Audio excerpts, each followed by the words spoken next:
Hello everyone, I will first show you a position played by grandmasters that helped me understand color strategy. Then afterwards, I will show you how I was able to apply this strategy in my own games. So it was this position that made me understand color strategy, and I remember being deeply impressed by the plan used by the grandmaster. Alexei Dreyev? He has the white pieces. What would you do in his place? So, I suggest you pause the video to give yourself all the time you need to think. What would you do in this position? Be careful, you shouldn't look for a tactical move to try to win a piece or deliver checkmate. Instead, you should try to understand the weaknesses in your opponent's position and build a plan to exploit those weaknesses. So, what did you think of? Before you start calculating or making a decision, you need to understand the imbalances in the position. And here, the imbalances are structural. They are therefore related to the structure of pawn. And the pawn structure here is actually in white's favor. You may have noticed this strong pawn chain on the white squares. With the pawn d5 as the leading pawn, which is a protected passed pawn, you may have also noticed that black has a majority on the queen side with 2 pawns against just 1, but this majority is blocked. The b6 pawn is a backward pawn that cannot advance to b5. And you may have also noticed the weaknesses on the dark squares around black's kingside castling.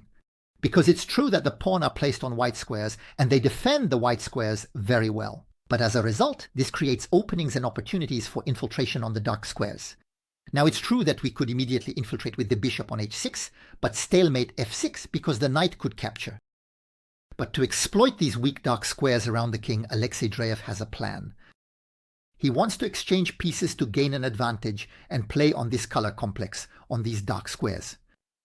And so that's what he's going to start doing. The crazy exchange, bishop takes knight. The light squared bishop will eliminate the knight because the light squared bishop can't operate on the dark squares. Whereas the knight, on the other hand, can defend the dark squares. In fact, it defends the f6 square. So it starts with bishop takes knight. That forces the queen to retreat.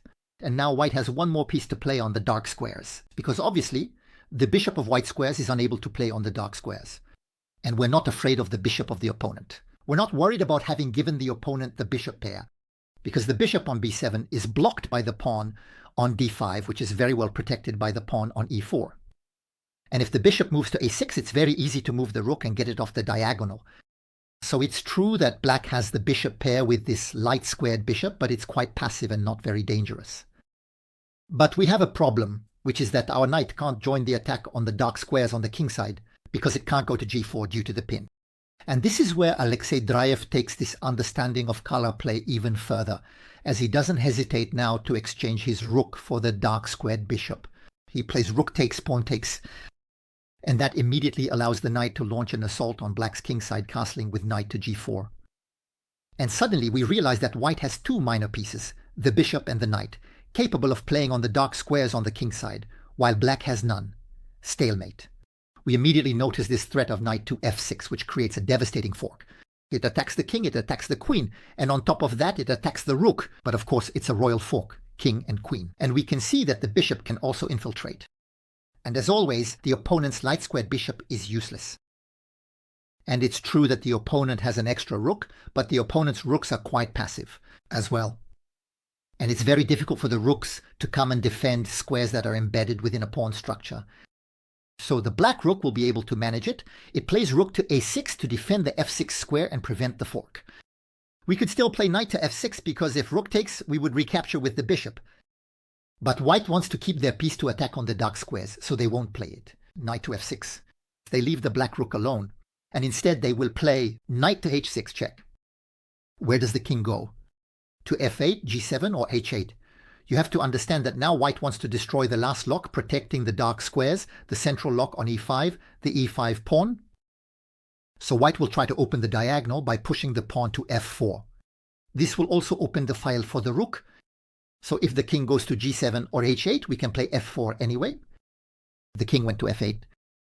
But f4 was played because obviously the black pawn can't capture. This opens up the dark diagonal wide, and it would actually end with mate on a dark square. And after this push to f4, what can black do? In reality, they are already doomed. Black can no longer really put up any resistance here. If black tries to play f6 to reinforce e5, we can capture. The f-pawn is pinned on the file. If the rook takes, we recapture with the queen, of course. And the f-pawn still can't recapture. And after this capture on e5, we'll be threatening to take on f6 with the bishop or the rook, but above all, we'll be threatening to push the pawn to e6, which will attack the queen and cut off the rook's protection of the pawn. f6, which might allow the queen or the rook to recapture and keep going, an attack for mate against the black king. So in this position, after f4, it's already over. And we can see the infiltration of the white pieces on the dark squares. The knight is exploiting the weak dark square on h6, the bishop is still there, and this push to f4 is aimed at destroying the e5 pawn to open up the long dark squared diagonal. And we can see that the absence of a dark squared bishop or a knight for black prevents them from defending properly. The opponent's light squared bishop is useless, and so are the rooks. In the game, the grandmaster playing black sacrificed his bishop for the pawn. He did this to try to create some counterplay and shake up the game a bit, but he lost in just a few moves. Now, we're going to see in one of my own games how this color strategy helped me win, even though I had a very bad start.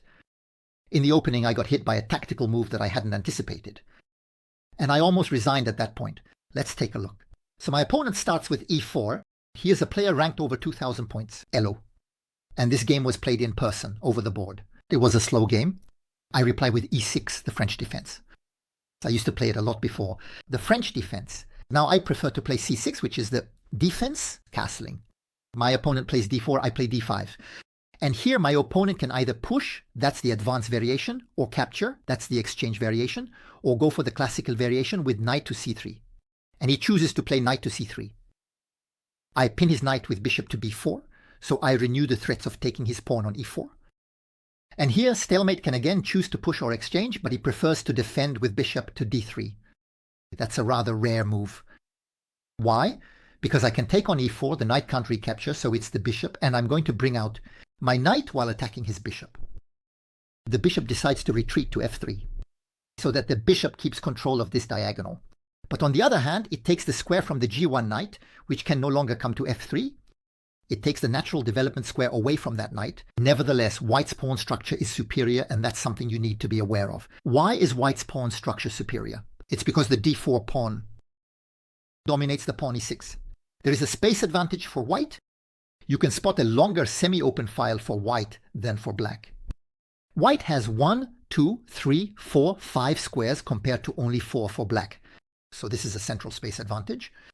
My strategy in the opening is therefore to develop, of course, but also to try to destroy his pawn center, to destroy this d4 pawn. And that's why I play. Knight to d7 to support the push to e5. Since he doesn't have the f3 square for his knight, he can't reinforce control over the e5 square. So he could decide to develop his bishop, but he preferred to play knight to e2 to prepare for kingside castling. And that's when I take the opportunity to play e5. My idea is as follows. If he takes, I recapture with the knight. It's true that he can exchange the queen, preventing my king from castling. But my knight on e5 is very well placed since I'm attacking his bishop and he can't save it. He can't go to g4 or h5 because my knight could capture it. And it's the same for the squares e4 or d5 because the knight on c3 won't protect the bishop. My knight will be able to take it out. So that means he can't avoid losing his knight and even the destruction of his pawn structure if he recaptures with the pawn.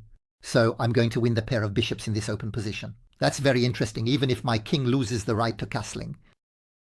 And so, after this push to e5, he doesn't want to capture so as not to activate my knight. He prefers to continue developing with kingside castling.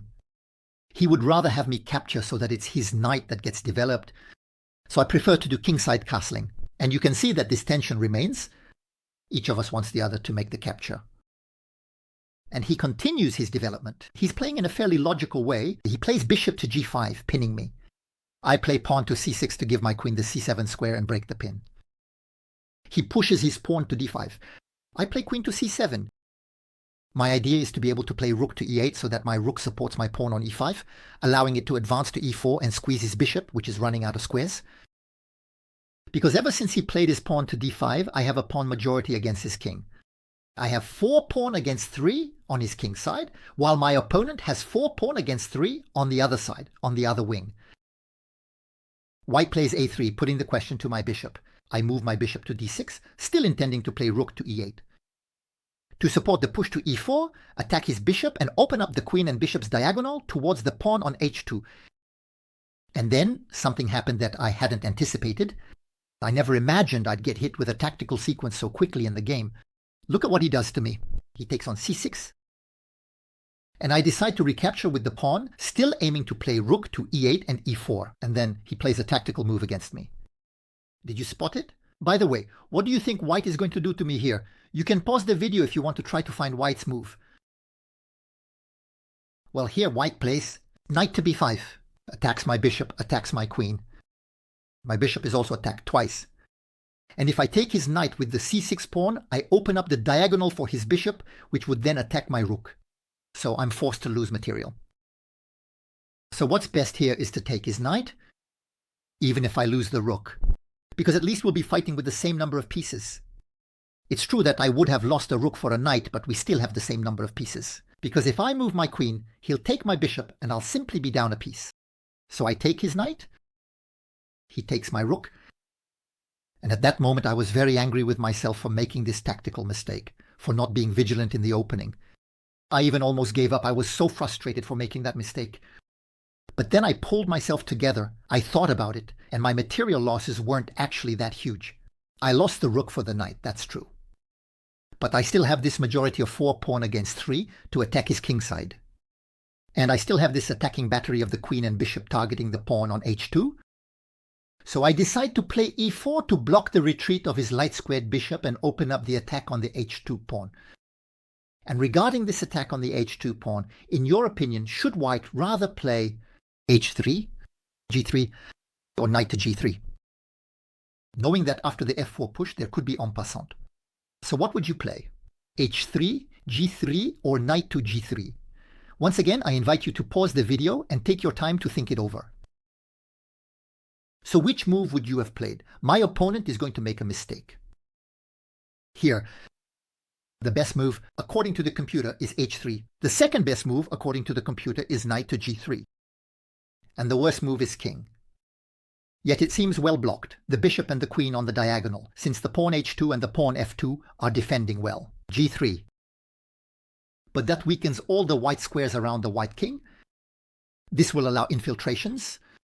And it's dramatic for white because the bishop on the light squares is going to have a hard time getting out.